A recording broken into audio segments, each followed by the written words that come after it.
Hi, today I'm talking about and reviewing The Ballad of Songbirds and Snakes by Suzanne, the prequel to The Hunger Games.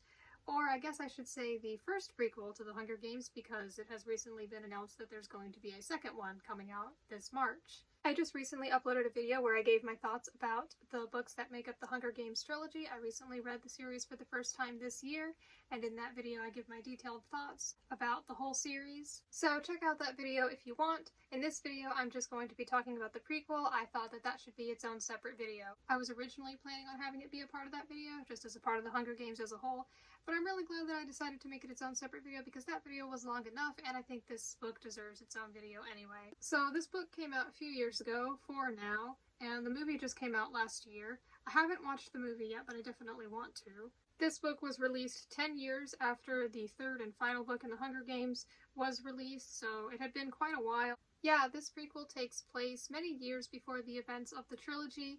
Specifically, this book happens during the time of the 10th Hunger Games, and in the trilogy it starts with the 74th, so this is quite some time in the past. So before recording this video, I looked up name pronunciations for some of the characters because some of them I was unsure how to pronounce them, and I haven't seen the movie yet, so I don't know from there. But I wanted to be sure that I pronounced them correctly, so I think I've got it correctly. I have the pronunciations written on my notes for this video, so hopefully that goes well. This book follows an 18-year-old Coriolanus Snow, who, as we know, later becomes the president of Panem. In the trilogy, that's how we know him, but in this book is when he is just a teenager / young adult. At this point in his life, he is just a student at an academy that he attends, and he has been assigned to be a mentor in the 10th Hunger Games. That's the main plot of it, and there's a lot to it. Obviously, as this book is a little bit longer than each of the books in the trilogy. It's told in third person, past tense, unlike in the trilogy where it's first person present tense, so there's a bit of a difference there. I didn't mind it. I thought it was fine. I think it still did a good job at describing and detailing the protagonist's thoughts and feelings. In case you haven't read the trilogy already, I wouldn't say that you need to read it to understand this one. Reading this won't spoil anything about the trilogy because it just goes over the events that happened then. It doesn't have some, big time skip into the future, into the parts of the story that we're already familiar with. Though there is, in this book, I would say some foreshadowing and some mentions of things that if you have read the trilogy, you'll be familiar with, and you'll be like, oh, that's where that came from, or they're referencing something that is talked about later on in the series. But most people probably read the trilogy first. I think it would actually be pretty interesting to hear from the perspective of someone who read the prequel first and then the trilogy. I'm sure at least somebody has done that, so I would love to hear how that experience would be, reading the prequel first and then the trilogy going completely in chronological order. Maybe then, if they did it that way, they would have less trouble with liking the main character because people who are familiar with the trilogy know that he becomes this evil, tyrannical dictator, and he's just not a good guy at all. And I know that some people reading this prequel had some trouble with it. They were like, am I supposed to sympathize with him? Because I'm not, and I'm going to go more into my thoughts on that pretty soon. Yeah, I know a lot of people may have had trouble feeling any kind of sympathy for him, knowing how he becomes later on, but I think I did a pretty good job at recognizing that this is in the past. This isn't like some big flashback. This is a story that takes place when these things are happening, and yes, I knew how things would end up in the future, but I guess I was doing a good job at just staying in the present when the story was being told. I think I did a good job at just focusing on the fact that this is him right now, before all that stuff happens. But if you haven't read any of them, I think I would recommend reading the trilogy first because I think those are just better. I think that they are more entertaining, and I think then you're more likely to get into the series. I think this prequel is kind of for the people who have read the trilogy already, and then there will be little things in there that they will understand that they otherwise wouldn't, or they wouldn't pick up on them. Now, first I wanted to talk about something. Now, as I've said, I just recently read The Hunger Games for the first time, so I do not remember what the internet and stuff was like when this prequel was announced. I wasn't really in that specific community. I don't think I was watching videos on BookTube related to that, but I know that a lot of people thought when it was announced, and even after reading it, they thought of it as a villain origin story of sorts, and I wanted to address that because I don't think I really see it that way. I don't know if that was the intention. I've never seen like an official statement from the author or publisher or anyone saying that that's what this is or that's what this is supposed to be. So I don't know if that's actually what it's supposed to be or if that's just something that other people have started calling it and they've just labeled it that way. And some people were saying things like they don't like villain origin stories or they feel like they're unnecessary, that the prequel was unnecessary. Again, I don't know if it was ever officially called a villain origin story or anything similar to that, but as for me, I don't see it that way. I just see it as a look into this character's early life, and he's someone who happens to become a villain. I don't think this book is really like exactly the explanation for why he became the way he did. I don't think it was like, this happened, so now he's evil. I think that you can kind of see if you read it, he was kind of always that way, kind of always had those qualities. And then, of course, it eventually escalated into something bigger, and there are some things that happen in this book that were pretty bad that I think definitely did not help in terms of helping him be good and not do horrible things. I think that this book is just about him when he was younger, and it goes over something pretty significant that happened in his life, which was being involved in the Hunger Games as a mentor. And I think that it's just a look into the earlier days of his manipulative, evil ways. I think that the events of this book definitely impacted him significantly, but I don't think that they are trying to be used as an explanation or justification for why he would do anything that he did later on in life, or to get people to sympathize with him. That may have been the point. I don't think so. I think it's more of just like the history of the series. So that's how I see that, but if you disagree and you view it differently, please let me know your thoughts. I'd love to hear them, because I know that that's something that people were talking about.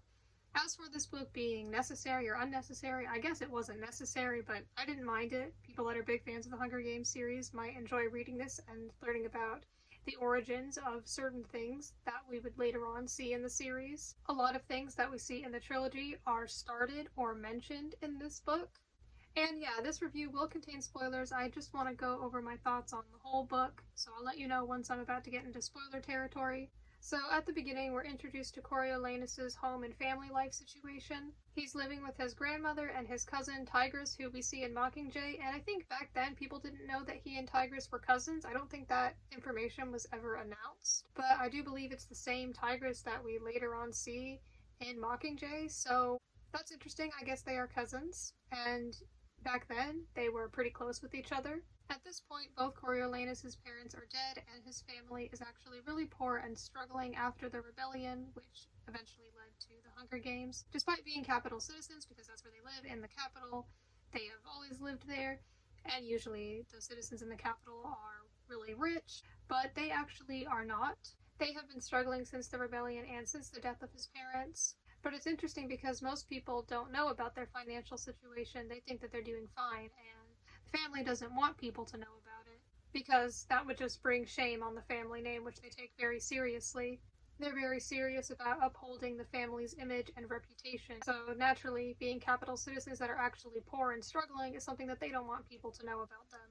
They definitely don't want outsiders of their family to know that they are struggling and often barely getting enough to eat. But even as they themselves are struggling as capital citizens, they generally have this view that they, the capital citizens, are just the best, most proper, richest, highest level people out there, and that the people of the districts, especially District 12, the poorest district, are all just peasants and that they don't matter as much. That seems to be the general view that the people in the capital have of the districts and the people who live in them, even back then. And in the trilogy, it's pretty much the same way. While some things back then were different, that's something that hasn't really changed, it seems. We see the start of Snow acting like he's someone he's not, acting like everything is fine at home, and being polite and helpful even when he doesn't truly feel that way or want to do the things he does. He just does whatever he believes will benefit him, and he doesn't really seem to have a problem with lying to get what he thinks is best for him, his family image, and his future, which I think was very entertaining and fascinating to read, because usually protagonists are good. They're the good guys, you're usually rooting for them, they are good examples, they usually don't lie all the time, they're usually not manipulative and evil, they usually don't become leaders like the kind that he eventually becomes. Usually protagonists are generally good, truthful people, but not always, and I think it's an interesting change to see a story from the perspective of somebody else who's not exactly seen as the good person in this situation. I like to see the perspective of someone who is not good, and I think that it's also interesting because since this book is from his perspective, we get to know and read his true thoughts and feelings, whereas none of the other characters know those things. If he says or does anything, we as the readers are the only ones who know his true intentions behind it. But we know how this character turns out, and because of that, I think we know what to expect. You could still be annoyed by his character and not enjoy reading from his perspective. I understand if you felt that way reading it, but I'm just saying that given how he turns out, if you know that, then you should know what to expect. But also, I just thought that it was very interesting to read about that kind of character, especially because we are reading from his perspective and we get to see how he is truly feeling. Anyway, so in this year's Hunger Games, the 10th one, they're doing this thing where they're taking students at the academy that Coriolanus attends, and they are assigning them to be mentors for this year's Hunger Games. And I guess this is something that they hadn't done before. Like in the trilogy, we know that the mentors are people who have won the Hunger Games previously. But right now, this being the 10th, there is not a mentor for each district. So I guess that system hadn't been developed yet, and I don't know how they did the mentors before, if they had mentors. If it was mentioned in this book, then I don't remember it. This year, they tried out this thing using students from the academy who have never been in the Hunger Games. They aren't from the districts. They don't have experience with fighting or these things, so I don't really know why they chose to use them. I mean, it kind of doesn't make sense looking back at it. Like, I get it if you just don't have anyone else, but taking these people who, most of them at least, don't have experience struggling to survive and all that, I don't see how they could be super helpful.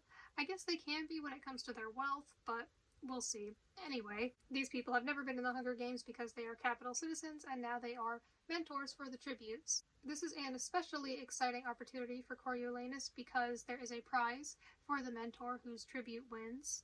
And, being poor and wanting a good future, he wants this opportunity to be able to lead him to getting into a good university and getting a good job, especially with how in dire need his family currently is. So this is really important for him. Like, he won't be able to go to a good university without winning this. And then he gets assigned the girl tribute from District 12, which is just, like, a shame. It's, like, dishonoring to him, because District 12 is the poorest district, and then the girl tribute is typically going to be seen as not as strong as the male tribute, and so typically that tribute would be out of the games really fast. She would just get killed easily, so he's not sure why he's been given this tribute. He feels like it's just wrong. Like, what has he done to deserve this? Why does he get, with his family and their high reputation and status, why does he get the girl tribute from District 12? And he complains about it a little bit at first, but anyway, my notes are actually quite funny. I said, which to a rich capital boy like him is just a disaster. Bad for his image. He can't believe it at first. That's another good way of putting it. Anyway, from the introduction of this character, the girl tribute from District 12, starting with when her name is called at the reaping for the games, we can see that she is a pretty different, interesting, and unique character. She slips a snake down the mayor's daughter's dress, goes up to the stage, and then she just starts singing. She just gives a whole performance as if that's normal. That's not really something that usually happens there. Yeah, there are a lot of songs in this book. There are some songs in the trilogy, but a lot more in this one. There's really a focus on music in this one. The interesting thing about that is that some of the songs in this book are seen later on in the trilogy, and in this book you may learn and see the origins of some of the songs and learn what they're about. Anyway, this tribute's name is Lucy Gray Baird, always just referred to as Lucy Gray, and Coriolanus and everyone else is instantly fascinated by her eccentric, different behavior and personality. She quickly becomes one of the most popular tributes amongst spectators. At first, Coriolanus thinks there's no chance for her to win, but he wants her to win, or rather, he wants himself to win, so he wants to at least make an effort. Before that, though, there is some time between the reaping and the actual games, though it's pretty different from what we know in the trilogy. They don't have fancy opening ceremonies and the interviews and all that. There was, of course, a lot of time between the 10th Hunger Games and the 74th. A lot of new technology was developed, a lot of new things were put into place for everything, but back then, for the 10th, in this book, it's discussed between Coriolanus and other people, such as the head game maker at the time. different things they can do to make the Hunger Games better, to make more people want to watch them. And there are many things that are developed in this book that we see later on. I thought it was interesting to see just how underdeveloped the Hunger Games were back then, knowing how technologically advanced it eventually becomes, because back then they really did not have a lot. It was not something that was super crazy in terms of technology, and I can understand why not a lot of people may have been interested in watching it back then. We see the start or development of a lot of things and pieces of technology that are later on used by the Capitol. For this Hunger Games, the tributes get put in a zoo, like 4 animals. They are not well taken care of. They don't have a prep team fixing them up and putting them in pretty outfits. They don't eat from a big banquet. None of that. I'm not sure what made them eventually change that, but I know that back then that's not how it was. I also don't think that they got to do any training either, so they really were just not helping.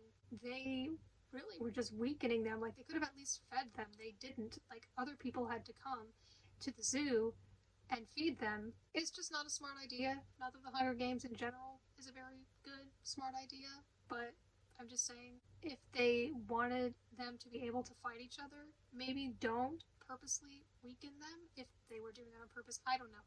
I don't know the logic behind everything, if there is any, but it wasn't a smart idea, clearly. Back then, the tributes were just treated horribly and put in horrible conditions.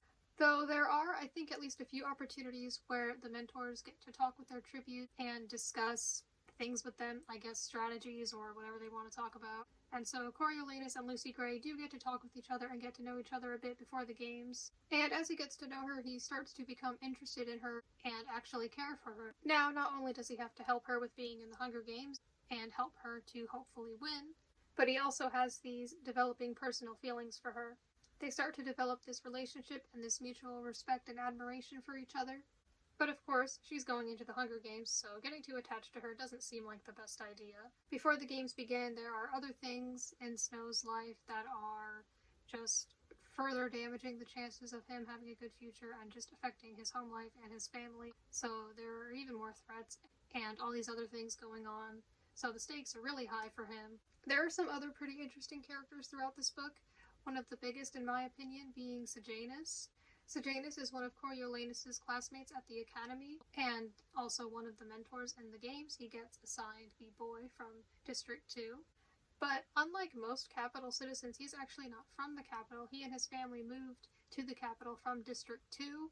I don't know if that ever happens once we get to the point where we're at in the trilogy. And I don't know how often that happened back then. I don't think it happened super often. But his dad just basically bought their way into the Capitol, so I don't think that was something that happened super often. But here is a rare case of it there. And Sejanus and his dad don't exactly agree on everything, especially when it comes to morals and just buying your way out of or into everything, so there's some tension there between them. Sejanus is someone who Coriolanus interacts with a lot throughout the book. And they have a lot of discussions together, especially about moral things, which I think was very interesting, because I think the Hunger Games, like the whole series, really has a focus on morals, right and wrong, and the things that are happening, and if they should be happening, and if they should be fixed, and if so, how. Like, for example, they discuss the Hunger Games and whether they're right or not. And Sejanus is someone who has a very strong sense of morals and justice, and he doesn't like it, and he thinks that it's wrong. And he's not afraid to speak up about it, and most people back then either probably saw nothing wrong with it, or at least the Capitol citizens probably didn't. Then again, he's not Capitol born. Or they just don't bother speaking up about it because maybe they feel like they're not in control of it, or it hasn't been very long. It's only been like 10 years since the rebellion. So back then, there may not have been a lot of people who were speaking out against it. But even in the trilogy, there are people, like Gale, for example, who expressed those feelings about it being wrong, but then you have people like Katniss who are like, yeah, but what are we supposed to do about it? So it was interesting to see that even back then there were people like Sejanus who were speaking out against it, who were like, this isn't right, we need to do something about this.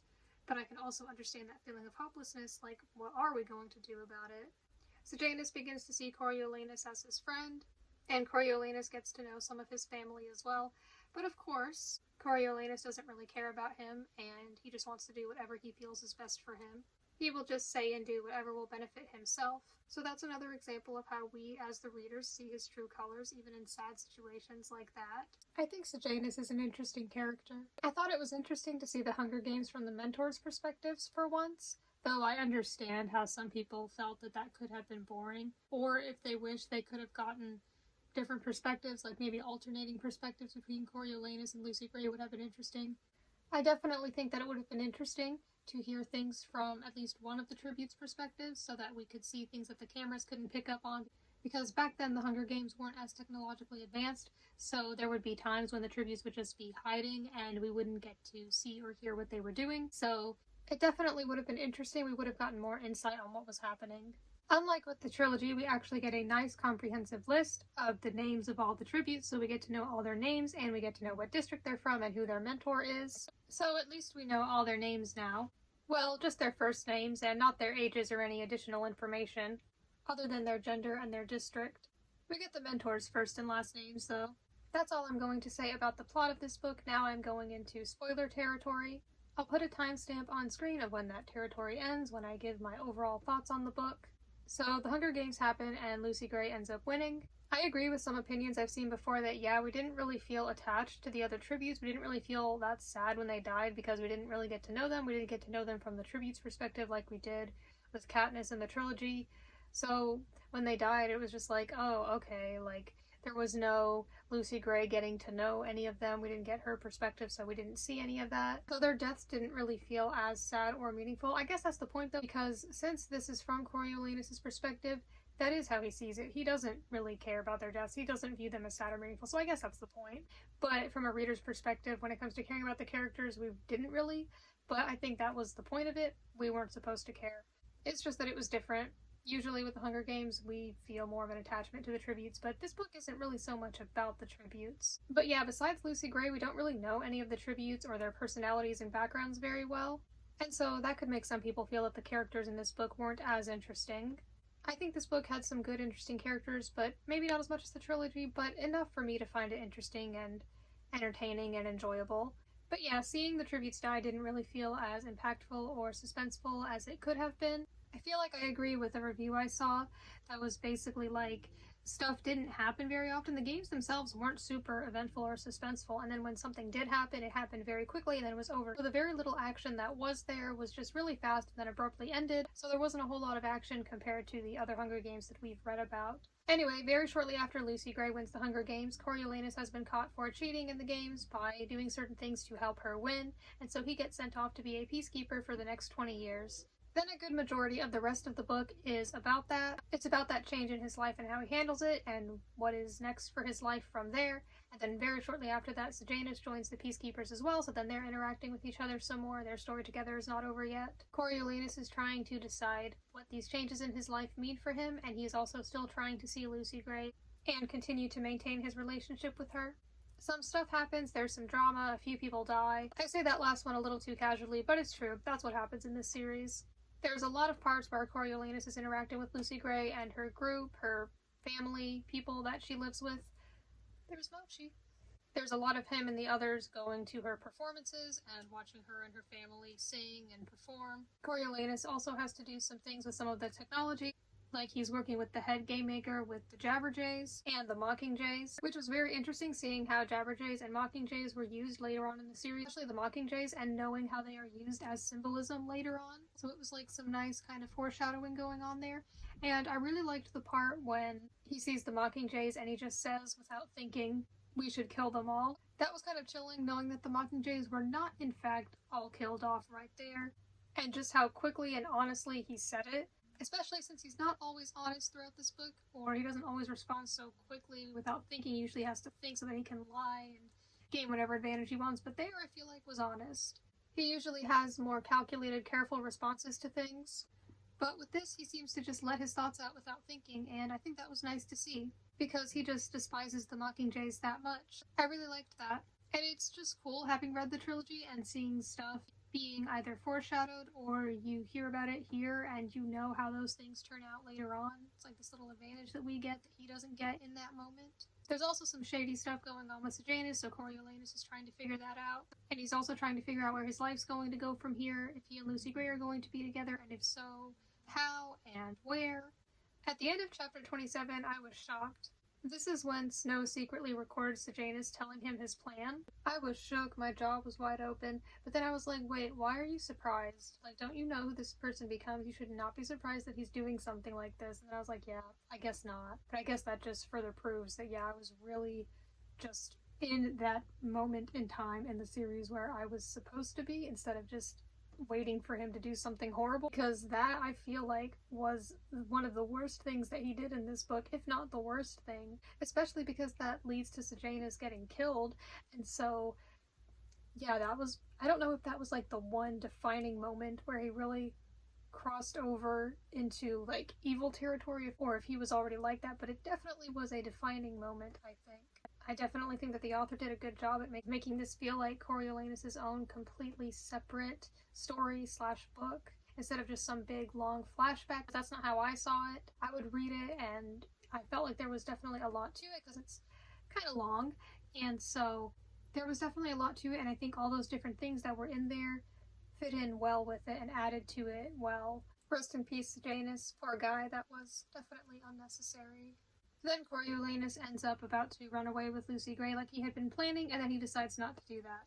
That sounds like those two things happened just like very quickly. I mean, I said them in the same sentence, which is practically how it felt in the book as well. If it sounds fast and abrupt, that's because it kind of was. Like, he was so in love with her and desperate for her that he spent just a little bit of time in the outdoors with her and was like, nope, I can't do this. Then all the stuff happens with her running away, possibly having figured out that he killed someone unnecessarily, and then he went back, but not before trying to kill her, and it's not really said if he killed her or not, he just tried to. Then he started going to the university, because they were all like, oh, we don't actually need you here as a peacekeeper for 20 years, we need you to go back to this was all just something we wanted you to do, and now they're just completely changing his life again. And nobody really knows what happened to Lucy Gray. There are different theories, but nobody seems to know for sure, and if anyone does know, Coriolanus genuinely does not know. He doesn't know if she ran away, or if she died, or was killed by him, or what. And then I think at the very end, he kills someone, which honestly, like, I did not even gather. Maybe it was the way it was written. I didn't realize it until I watched someone else's review on it, and I was like, oh, I guess that's what happened. I think that was just because of the way it was written, and maybe that was an example of how sometimes third person can be confusing. Yeah, I didn't really catch that. If it sounds like I don't know how to describe the last bit of the book very well, and like I'm mentioning so many things so quickly, that's because that's kind of what it felt like. Like, it was very slow paced for a while. There was a lot of just talking and singing and all that, and then all of a sudden so much happened. And I know a lot of people can agree with me on that. Like, I can understand if someone felt that the movie was fast-paced, but you would think that the book wouldn't be as fast-paced, and yeah, it probably was slower-paced, and it was definitely longer, but even the book, things happened kind of quickly. And I don't know if that was necessarily a good thing. Like, we'll get more into the pacing later. There's also the fact that we, as the readers, do not know exactly what happened. And I think that's possibly a flaw to me, because I personally would have liked to know what happened to Lucy Gray. It's kind of an open-ended question, like, up to your own interpretation or whatever, and I definitely would have liked to know, because from the time that her character was introduced, even before I started reading the book, I was like, okay, well, we know what happens to Snow, but as far as I know, there's no Lucy Gray Baird in the trilogy, so I was like, well, what happened to this person? I assumed that the book would answer that. It told her who she was and how she interacted with him, but it didn't say what happened to her. I thought that maybe she died, and maybe that was part of his rise to evil, but no, we don't know, and that's kind of a shame. Even if she had just let him know abruptly or without full explanation that she was leaving him, I would have preferred that. Even if she hadn't told him where she was going, I would have liked that better. Because we don't even know if she left on her own or if something else happened. Like, Coriolanus was just away from her for a moment, and then when he came back, she was gone. It's presumed that she ran away, but we don't even know that. Like, someone could have taken her and kidnapped her and done whatever, so we really have no idea. And this isn't really like a series where it's set up to reveal that answer in another book. While there is going to be the second prequel, so maybe more on that later. Yeah, we don't know where she went, how long she lived, or any of that, and as far as I know, she was never mentioned in the trilogy, so we have no idea who that is. People have their theories, like maybe she ended up being some other character that was introduced later on, I don't know. I think it's okay and good to have mysteries and perhaps some unanswered questions in a book, but with this, I feel like this is, the origin, and I kind of wanted to know that. I wanted to know what happened to her, but I guess that's where the author wanted to go with it. And I guess it's kind of cool knowing that it's like a mystery that we may never get the answer to. It seems like we're not going to get the answer to it. Maybe not though, since the author has written another prequel, and I don't know how many more are going to come after that. It seems that the Hunger Games series and universe is being expanded even more, so maybe there are going to be a bunch more prequels and we'll get an answer. I don't know. It's definitely a possibility now. That's what it looks like, because there was just the first prequel, and we were like, okay, there's this one, but I didn't know that there was going to be a second one until they announced that. It's like, okay, they might be giving us a lot more answers. So I don't know if what happened to her is going to be revealed in the second prequel, because it's quite a time skip. I mean, this is the 10th Hunger Games, and then the second prequel is going to be about the 50th, and that's quite a time skip. Still enough time for her to be alive, but I don't know if she will really have anything to do with it or what. Maybe that was the author's intention. Maybe we were just never really meant to know what happened, and I guess I accept that. Anyway, it was also interesting just to see how fast Coriolanus switched up his feelings on her. Like, I feel like he was making assumptions. He was like, oh, she's definitely trying to kill me, and maybe that was the case. I feel like he didn't know for sure. Like, it could have seemed that way. Maybe he had his evidence and his theories, but I don't know. I wouldn't have assumed. But I guess I get it, especially since she did not show herself to him, and maybe that was her plan, to not show herself. It just happened so fast. It was honestly kind of embarrassing. It was like, I thought you were absolutely in love with this girl, and now you're like, I don't need her. I don't need anyone. I'm never gonna be with anyone again who makes me feel this way. I'm not gonna marry someone I genuinely love. I'm going to kill her. Like, it was just so fast. I guess I have to remember, though, they are teenagers. So, maybe that makes sense. Maybe they're not going to have fully developed decisions. Yeah, but very quickly, he was just like, I regret opening up to her, and he just wants nothing to do with her, and it just seemed to happen fast. You think that maybe that would have happened a bit slower? But I guess not. There was just no proper communication between the two, and then they just left each other. Well, more like she left him. I like how I wrote about that part for my notes. It says, plus, he was just making assumptions. He was like, oh, this absolutely must mean that she's trying to attack me. Well, I want nothing to do with her now. Bye. Oh wait, let me try killing her first, then I'll leave. That's what happened. It was just almost funny and just sad how fast he switched up on her, which I could understand if she switched up on him really fast because of what she had possibly figured out about him, that he killed another person, and maybe she could tell who specifically it was, and maybe she really was trying to betray him. We won't know because the book did not give us those answers. We don't know the truth, and we don't know how to feel about that. For the most part, the third part of this book is pretty slow. Like, it's split into 3 parts, just like the books in the trilogy are, though there are a few more chapters. I mean, it does pick up near the end, but that's kind of the problem.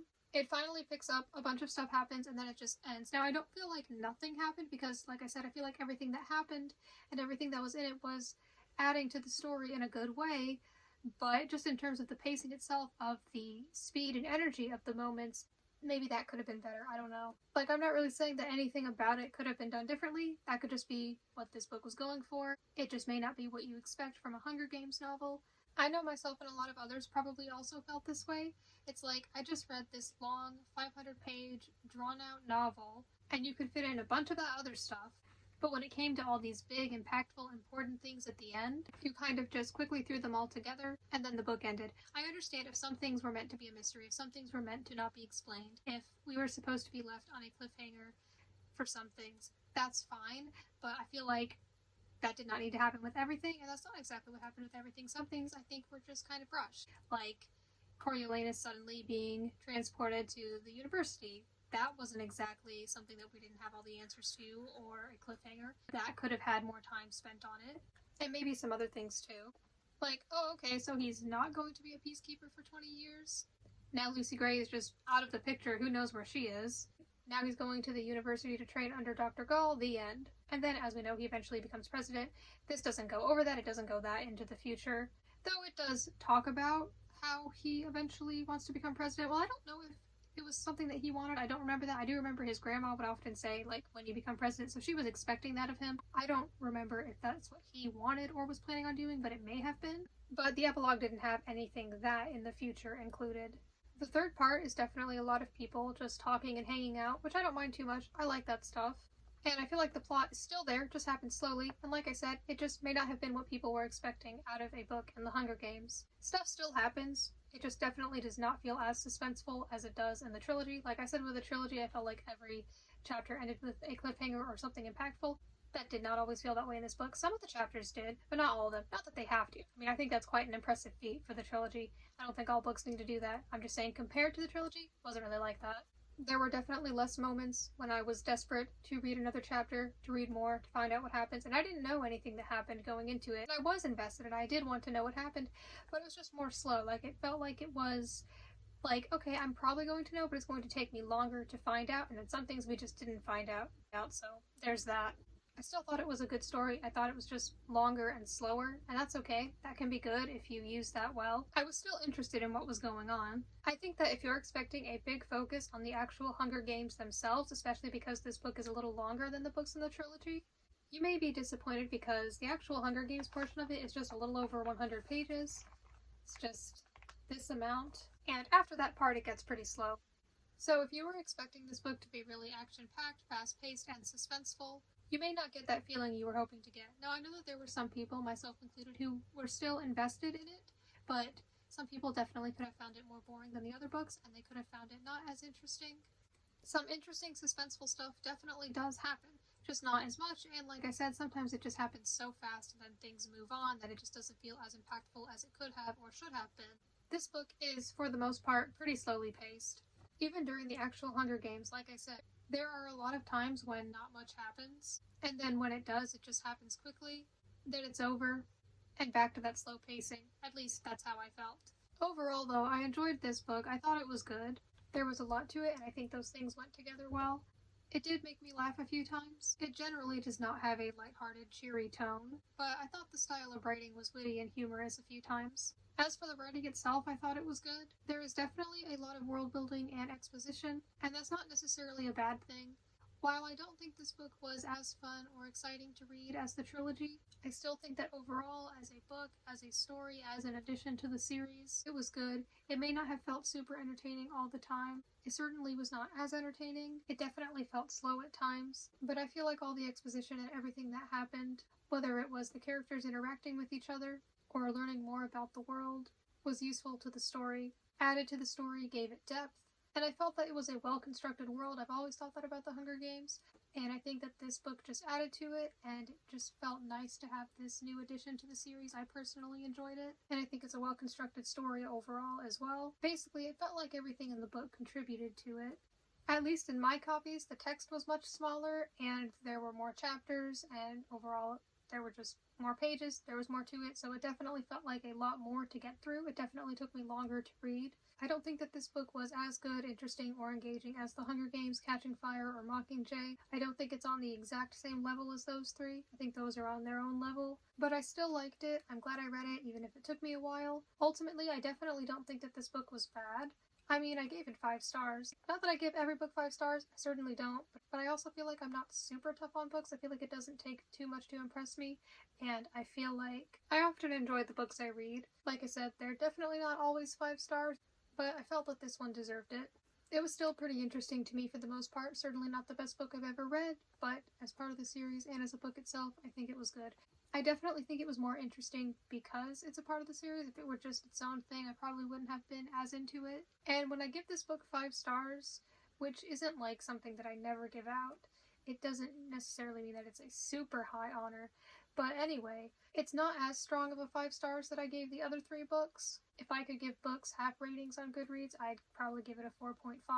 But 4 stars feels too low for how I felt about it, and it rounds out to 5 anyway. People have asked if this book is necessary, and I guess it's not really necessary, but I think if you're a fan of the Hunger Games in that world, you might find it interesting, but you might not. I know some people didn't like it. I personally found it interesting to see the origins of certain things, like certain aspects of the games or certain songs. Now that Sunrise on the Reaping has been announced, which will go over Haymitch's Hunger Games, I think it's definitely possible, as I was talking about earlier, that there will be more books added to the series, maybe more prequels. I don't know about anything that happens afterwards, probably not. But it seems that there's definitely a possibility to see even more characters' Hunger Games and to learn about more characters and more backstories. I personally would like to see more of that. I don't think that there are any characters where I'm like, I really want to see their games. I know a lot of people, when this book was announced, they were more interested in a character like Haymitch, and now they're getting that. So I don't think there's anyone who I'm desperate to see, but I do think it'll be interesting to see Haymitch's, and I would definitely read about characters like Finnick, Joanna, or whoever else really. I was interested enough to read this one. I think I may even enjoy reading about Haymitch's Hunger Games even more because I think he'll be an interesting character to follow, and I think it would be interesting to see what he was like when he was younger before he turned into the mess that he becomes in the trilogy. Maybe we'll feel more sympathetic towards him. Now I am caught up in the world of the Hunger Games until Sunrise on the Reaping is released in March. I'm pretty excited to read it, and I'm sure I will do a review on that one as well when I read it.